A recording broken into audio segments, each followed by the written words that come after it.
2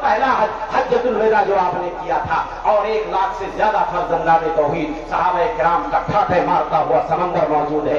آپ ہر قدم پہ صحابہ سے کہتے تھے خذوا عنی مناسککم، سیکھ لو حج کا طریقہ، سیکھ لو حج کا طریقہ. میں کنکری کیسے مار رہا ہوں، میں قربانی کیسے کر رہا ہوں، میں بال کیسے مڑا رہا ہوں، میں طواف کیسے کر رہا ہوں، میں صحیح کیسے کر رہا ہوں. ایک قدم پہ تم میرے نقش قدم کی پیروی کرو، نوٹ کرو اسے اور دنیا کو ریفر کرو، پہنچا دو. محمد عربی کا یہ بتایا ہوا حج کا طریقہ جو صحابہ نے سیکھا اور دنیا کو بتایا. میرے بھائیو آج اسی طریقے پہ ہم حج کرتے ہیں. ان بدماشوں کو بتاؤ جو کہتے ہیں قرآن میں ہر مسئلے کا ذکر موجود ہے، ہمارے لیے صرف قرآن کافی ہے، سنتوں کی ضرورت نہیں ہے. کہہ دو جا کے تم حج بیت اللہ صرف عمرہ کر کے بتا دو، صرف تم طواف صحیح ڈھنگ سے تم کر کے بتا دو، صحیح کر کے بتا دو. نہیں کر سکتے، نہیں کر سکتے. تو میرے بھائیوں رسول اللہ کی سنتوں کی پیروی کیے بغیر ہمارا ایمان سلامت، اور رسول اللہ کی سنت کی اور رسول اللہ کی اطاعت دراصل اللہ ہی کی اطاعت ہے. ابھی میں نے آپ کے سامنے آیت کریمہ رکھی، من یطیع الرسول فقد اطاع اللہ. جس نے رسول کی اطاعت کی اس نے گویا اللہ ہی کی اطاعت کی. تو رسول کی اطاعت دراصل اللہ ہی کی اطاعت ہے. اور سنتوں کی اہمیت اگر آپ جاننا چاہتے ہیں اتباع سنت کا کیا مقام ہے، تو آپ اس بات سے بھی اس کا اندازہ لگائیے کہ میرے بھائیوں اگر تمہیں اللہ کی محبت چاہیے تو رسول اللہ کی سنتوں کی پیروی کیے بغیر اللہ کی محبت نہیں مل سکتی ہے. قل ان کنتم تحبون اللہ، اللہ کہتا ہے او نبی کہہ دیجئے لوگوں سے قل ان کنتم تحبون اللہ، اگر تم یہ دعویٰ کرتے ہو کہ تم اللہ سے محبت کرتے ہو. ہر مسلمان یہ دعویٰ کرتا ہے اسے اللہ سے محبت ہے، مگر دعوے کے لیے دلیل چاہیے. یہ تو بہت بڑا دعویٰ ہے کہ مسلمان کہتا ہے میں اللہ سے محبت کرتا ہوں، اور دعویٰ جتنا بڑا ہوتا ہے میرے بھائیوں اگر آدمی دلیل دینے میں کامیاب ہو جاتا ہے تو انعام بھی بڑا ملتا ہے. پروف کے طور پر دلیل کے طور پہ اللہ کیا مانگ رہا ہے؟ اگر تم اس سے محبت کا دعویٰ کرتے ہو قل ان کنتم تحبون اللہ فاتبعونی، میری پیروی کرو، یحببکم اللہ. اعلان سنو، بشارت سنو، انعام سنو. اللہ کیا کہتا ہے؟ اللہ بھی تم سے محبت کرنے لگے گا. وَيَغْفِرْ لَكُمْ ذُنُوبَكُمْ، اللہ تمہارے گناہوں کو معاف کر دے گا. کتنا بڑا میں نے کہا تھا نا، اگر دعوے میں سچے ہو گئے تو انعام بھی بڑا ملے گا. اگر تمہیں اللہ سے محبت ہے تو تمہیں رسول کی سنتوں کی پیروی کرنی پڑے گی، اور جب رسول کی سنتوں کے تم صحیح معنوں میں پیروکار ہو جاؤ گے تو رب کی رحمتوں کی بارش ہونا شروع ہو جائے گی. اللہ تم سے محبت کرنے لگے گا اور اللہ تمہارے گناہوں کو. اور اللہ جب کسی سے محبت کرنے لگے گا تو جنت سے کم کیا دے گا؟ جنت سے کم تو ضرور اللہ اسے اپنی جنت میں داخل کرے گا، اس کے گناہوں کو معاف کرے گا. قیامت کے دن روز محشر اللہ اس کے ساتھ نرمی کا معاملہ کرے گا اور اس کو اپنے فضل و کرم کے بازو سے اللہ ڈھانپ لے گا. جب کسی بندے سے اللہ محبت کرے گا اسے آخرت میں اللہ رسوا نہیں ہونے دے گا. تو میرے بھائیوں سنتوں سے صحیح معنوں میں مسلمانوں کو آج محبت کرنے کی ضرورت ہے. مسلمان بڑا دور ہوتا جا رہا ہے. اس لیے شاعر نے کہا تھا کہ انوار رسالت سے لو جس نے لگائی ہے، انوار رسالت سے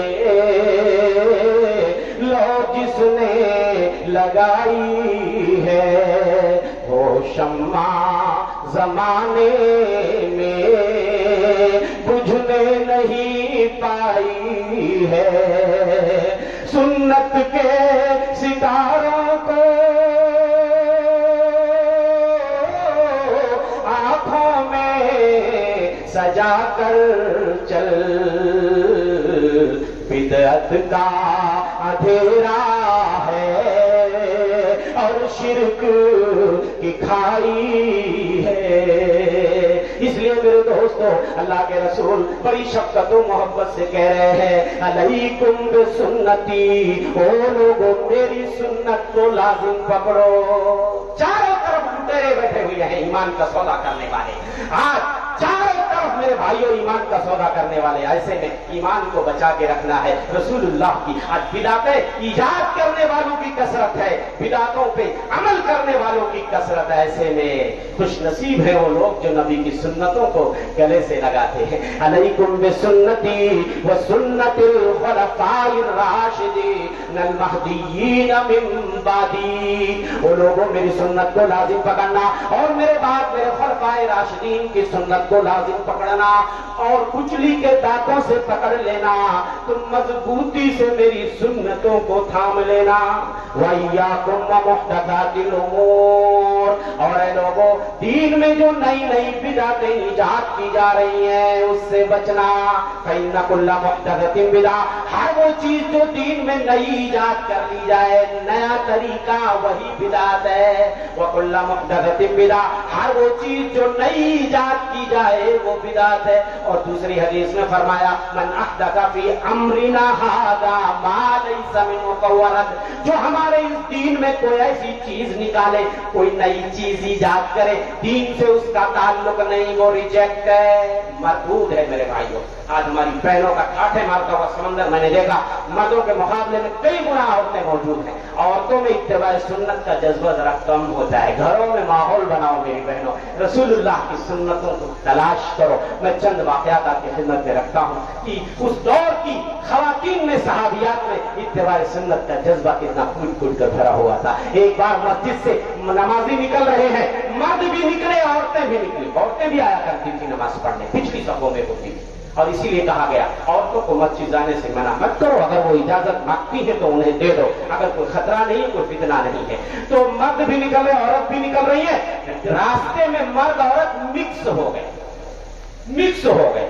ابھی دیکھیے جلسے میں ہونا یہ چاہیے عورتوں کا راستہ ذرا الگ بنانا چاہیے، عورتیں بھی آ رہی ہیں، مرد بھی آ رہے ہیں، ٹھیک ہے مجبوری ہے۔ عورتوں کو کہاں چلنا چاہیے؟ کنارے کی طرف چلنا چاہیے، کنارے کی طرف۔ اللہ کے رسول صلی اللہ علیہ وسلم نے دیکھا مرد عورت مکس ہو گئے، آپ نے فرمایا عورتوں راستے کے بیچ میں چلنا تم عورتوں کا حق نہیں ہے، تم عورتوں کا حق نہیں ہے راستے کے بیچ میں چلنا، تم راستے کے کنارے چلا کرو۔ ہائے ہائے، نبی کی زبان سے جب یہ جملہ عورتوں نے سنا، اس کے بعد عورتیں اس طرح دیوار سے چمٹ کے چلتی تھیں کہ ایک عورت کی چادر دیوار میں پھنس جاتی تھی مگر اس کو احساس، مگر وہ چمٹ کے ہی چلتی تھی، دیواروں سے لگ کے چلتی تھی، چادر بھلے ہی دیوار میں پھنس جائے۔ یہ ہوتا ہے جذبہ۔ حضرت عائشہ کے گھر میں ایک عورت آتی، اس کے ساتھ ایک بچی تھی، اس کے پیروں میں گھنگرو بجے ہوئے تھے۔ کیا بجے ہوئے تھے؟ گھنگرو۔ جب وہ بچی چلتی تھی نا تو گھنگرو بجنے کی آواز آتی تھی۔ اما عائشہ کہتی ہیں او لوگوں سنو، یا تو اس لڑکی کے گھنگرو کاٹ دو یا اسے میرے گھر سے نکال دو، اس لیے کہ میں نے اللہ کے رسول صلی اللہ علیہ وسلم کو فرماتے ہوئے سنا لا تدخل الملائکۃ بیتا فیہ جرس، فرشتے اس گھر میں نہیں آتے ہیں رحمت کے فرشتے جہاں گھنٹی بجنے کی آواز آتی ہے، رحمت کے فرشتے نہیں آتے۔ اما عائشہ نے گوارا نہیں کیا میرے گھر میں گھنٹی بجے، نہیں ہو سکتا۔ حضرت زینب بنت جہش کا ایک بھائی وفات پا گیا تھا، 3 دن سے زیادہ ہو گیا تھا۔ عورتیں پرسہ دینے کے لیے گھر میں بھیڑ لگی تھی، عورتیں ذرا تسلی دلاسا دینے کے لیے آتی ہیں نا، لیکن 3 دن سے زیادہ ہو گیا تھا۔ انہوں نے خوشبو منگائی اور لگایا اور کہا سنو مجھے خوشبو کی کوئی ضرورت نہیں ہے، لیکن میں نے اللہ کے رسول کو منبر پہ کہتے سنا ہے لا یحل لامرأۃ تؤمن باللہ والیوم الآخر ان تحد علی میت فوق 3 لیال، کسی عورت کے لیے جس کا اللہ اور آخرت کے دن پہ ایمان ہے، کسی بھی میت پہ، مردے پہ سوگ منانا 3 رات سے زیادہ جائز نہیں۔ میرے بھائی کو مرے ہوئے 3 دن سے زیادہ ہو گیا، میں اب سوگ نہیں منا سکتی، اس لیے خوشبو لگا کے میں تمہیں تعلیم دے رہی ہوں 3 دن سے زیادہ صرف بیوی سوگ بنا سکتی ہے، بقیہ کسی بھی گھر کی عورت کے لیے یا مردوں کے لیے سوگ منانا جائز نہیں ہے. یہ ہے. اور ایسے ہی صحابہ کرام کے اندر بھی میرے بھائیوں اتباع سنت کا جذبہ کوٹ کوٹ کر بھرا ہوا تھا. ایک بات، سونے کی انگوٹھی منع ہے نا؟ بتایا آپ کو ہمارے کتنے بچے ایسے ہیں جو سونے کے زیور بھی بالیاں پہن لیتے ہیں، چین پہنتے ہیں. مردوں کے لیے حرام ہے سونا. سن لیجئے، مردوں کے لیے سونا حرام ہے. ایک بار اللہ کے رسول صلی اللہ علیہ وسلم نے سونے کی انگوٹھی پہلے بنوا لی تھی، بعد میں آپ نے پھینک دیا تو صحابہ نے بھی پھینک دیا. ایک بار آپ نے ایک صحابی کے ہاتھ میں سونے کی انگوٹھی دیکھی تو آپ نے اسے نکال کر نوچ کر پھینک دیا اور آپ نے کہا تم میں سے ایک آدمی آگ کا انگارہ کیوں پہنتا ہے؟ منع ہے نا، یہ آگ کا انگارہ ہے. جب اللہ کے رسول صلی اللہ علیہ وسلم چلے گئے تو لوگوں نے کہا، حاضرین مجلس میں سے کسی نے، کہ بھیا یہ انگوٹھی اٹھا لو، یہ گولڈ ہے، سونا ہے، کوئی پیتل لوہا نہیں ہے. پہننے سے نبی نے منع کیا ہے نا، لے جا کے بیچ کے اس سے پیسہ حاصل کر لو، اس کی قیمت فائدہ اٹھاؤ. کہنے لگے، صحابی کا جواب سنیے، رسول کی پیروی کا جذبہ سنیے. صحابی کہتے ہیں، واللہ لن ناخذہ، قسم اللہ کی میں اس انگوٹھی کو ہاتھ بھی نہیں لگاؤں گا. وقد کرہہ رسول اللہ، رسول اللہ صلی اللہ علیہ وسلم نے اس کو جب نوچ کر پھینک دیا، میں اس کو نہیں چھو سکتا، نہیں چھو سکتا. دنیا اٹھا لے جائے نہیں ہاتھ لگا سکتا. صحابہ ایک بار جوتے پہن کے نماز پڑھ رہے تھے. اللہ کے رسول نے بھی جوتے پہنے ہوئے ہیں. بھائی کچی زمین تھی نا، کچی مٹی میں آپ اگر گندگی نہیں لگی ہے تو جوتا پہن کے نماز پڑھ سکتے ہیں. کھیت میں جیسے ہیں یا کہیں ایسی جگہ ہیں، ہاں، تو اس وقت اس طریقے سے فرش نہیں ہوتی تھی، چٹائیاں نہیں تھی، تو آپ نے حالت نماز میں جوتے نکال کے سائڈ میں رکھ دیے. سارے صحابہ نے دیکھا نبی جوتے نکالے، سارے لوگوں نے کھڑا کھٹ اپنے جوتے نکال کے باہر رکھ دیے. جب آپ نے سلام پھیرا تو کہا کہ تم نے جوتے کیوں نکال دیے؟ صحابہ نے کہا، اللہ کے رسول صلی اللہ علیہ وسلم ہم نے دیکھا کہ آپ نے جوتے نکالے تو ہم نے بھی نکال دیے.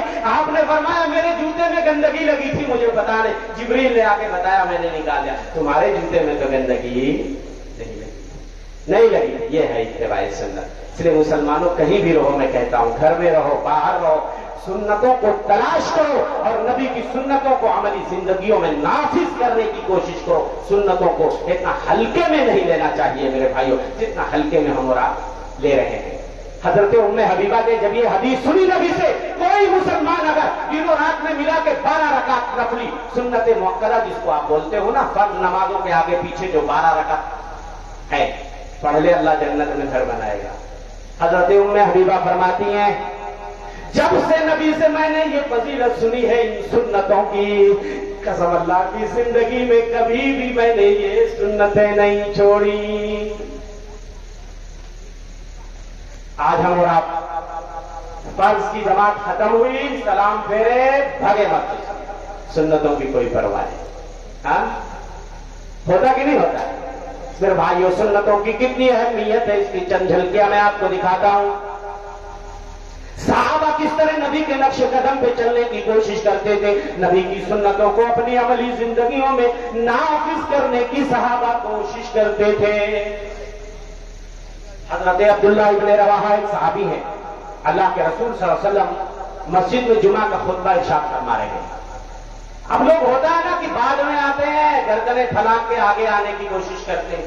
ہاں، جہاں جگہ ملے وہیں بیٹھ جاؤ، جو پہلے آیا ہے اس کو آگے رہنے دو، آپ گردنیں پھیلان کے بچو. آپ نے دوران خطبہ دیکھا کہ کچھ لوگ گڑبڑ کر رہے ہیں تو آپ نے کہا خطبے کی حالت میں، اجلسوا مکانکم، لوگوں جہاں ہو وہیں بیٹھ جاؤ. صحابی رسول حضرت عبداللہ ابن رواحہ ابھی دروازے کے پاس پہنچے تھے، مسجد میں آئے بھی نہیں تھے، نبی کی آواز کانوں سے ٹکرائی، بیٹھ جاؤ، جہاں وہیں بیٹھ جاؤ. وہیں دروازے کے پاس ہی بیٹھ گئے. اللہ اکبر. جب سلام پھیرا آپ نے، کہا عبداللہ ابن رواحہ اندر کیوں نہیں آئے، باہر ہی بیٹھ گئے. کہنے لگے اللہ کے رسول صلی اللہ علیہ وسلم میں مسجد میں آنا ہی چاہ رہا تھا، آپ کی آواز میرے کانوں سے ٹکرائی، اجلسوا مکانکم، لوگوں اپنی جگہوں پہ بیٹھ جاؤ.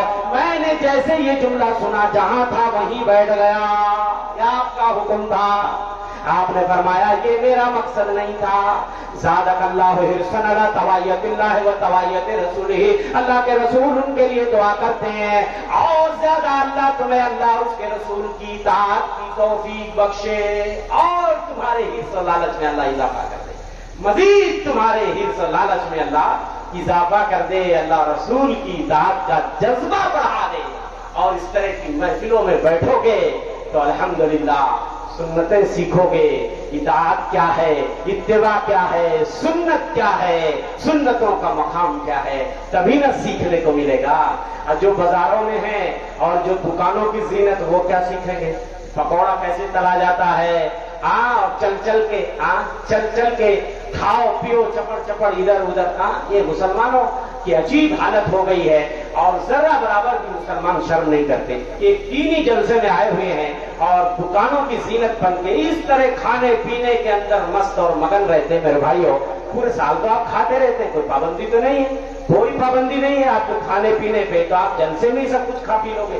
تو کم از کم یہ قال اللہ اور قال الرسول کی جو محفل، اس کی بھی سنت ہے اور اس کے بھی آداب بتائے گئے ہیں، لیکن افسوس کے ساتھ کہنا پڑتا ہے کہ وہ آداب سے مسلمان ناآشنا. ایک صحابی ہیں مغیرہ ابن شعبہ، ایک لڑکی کو پیغام نکاح بھیجتے ہیں کہ شادی کے. اللہ کے رسول کہتے ہیں دیکھ لیو، کہ لگے نہیں دیکھا، جاؤ نا ایک نگاہ دیکھ لو. لڑکی کو اگر شادی کا ارادہ تو ایک نگاہ دیکھ سکتے ہیں. جب اس کے گھر پہنچتے ہیں لڑکی کے ماں باپ سے کہتے ہیں کہ بھیا اللہ کے رسول صلی اللہ علیہ وسلم نے بھیجا ہے آپ کے گھر کہ ایک نگاہ آپ کی بچی کو دیکھ لو. اب وہ دونوں ماں باپ لڑکی کے آپس میں ایک دوسرے کو دیکھنے لگے. ہاں میری بٹیا کو دیکھیں گے؟ نہیں ہم نہیں دکھا سکتے. صحابی نے کہا بھیا نہیں دکھا سکتے، ٹھیک ہے میں جا رہا ہوں. جب وہ چلنے لگے وہ لڑکی جو اپنے کمرے اندرونی کمرے میں پردہ لگا دیتے تھے، پہلے نوجوان لڑکیوں کے لیے دوشیزاؤں کے لیے گھروں میں سیپریٹ کمرہ بناتے تھے اور پردے لگے رہتے تھے، بڑا اہتمام ہوتا تھا اس زمانے میں. آج تو لڑکیاں ادھر ادھر پھرتی ہیں اور کوئی بیچارہ اگر پیغام نکاح دے دے اور دیکھنے کی فرمائش کر دے تو لوگوں کو حیرت آنے لگتی ہے، مگر لڑکیاں ادھر ادھر گھومتی ہیں تو لوگوں کو حیرت نہیں آتی ہے. لیکن آدمی اگر سنت کے طریقے پہ کہتا ہے بھیا ایک نگاہ مجھے دیکھنا ہے، تو کتنے لوگ انکار کر دیتے، دکھانے کے لیے تیار نہیں ہوتے ہیں. تو اس لڑکی نے اپنے پردے کا کنارا اپنے کمرے کا تھوڑا سا سرکا کے کہا ردو علی الرجل. اس آدمی کو واپس بلاؤ اور اپنے ماں باپ سے کہا یہ کسی ایرے گہرے کا حکم نہیں ہے. اگر نبی نے یہ حکم دیا ہے کہ وہ مجھے ایک نظر دیکھ لیں تو میرے ماں باپ کو بھی یہ اجازت نہیں ہے، یہ پاور نہیں ہے کہ نبی کے حکم کو کاٹ دیں، ان کو دیکھنا ہی پڑے. بلایا اور کہا یہ نبی کا حکم ہے، یہاں ان کے نبی کے حکم کے آگے میرے ماں باپ کی بھی نہیں چلے گی، تمہیں ایک نگاہ دیکھنا پڑے گا اور نہیں دیکھو گے میں تمہیں مجبور کر دوں گی کہ ایک نگاہ تم مجھے دیکھ لو. اس لیے کہ یہ کائنات کے امام مدنی سردار کا آرڈیننس ہے، حکم ہے، کسی ایرے گہرے کا آپ کا حکم نہیں کاٹا جا سکتا. اس لیے میرے بھائیوں میں کہوں گا کہ نبی پاک کی سنت سے خوب پیار کرو، نبی پاک کی سنت سے خوب پیار کرو، روش انہی کی ہر ایک رہے اختیار کرو، ہمیشہ سر ہمیشہ قول نبی کو رکھو سلاخوں پر، کسی کے قول کا ہرگز نئے تبار کرو، ہمیشہ پھول چنو سنتوں کے تم اجمل، ہمیشہ پھول چنو سنتوں کے تم اجمل،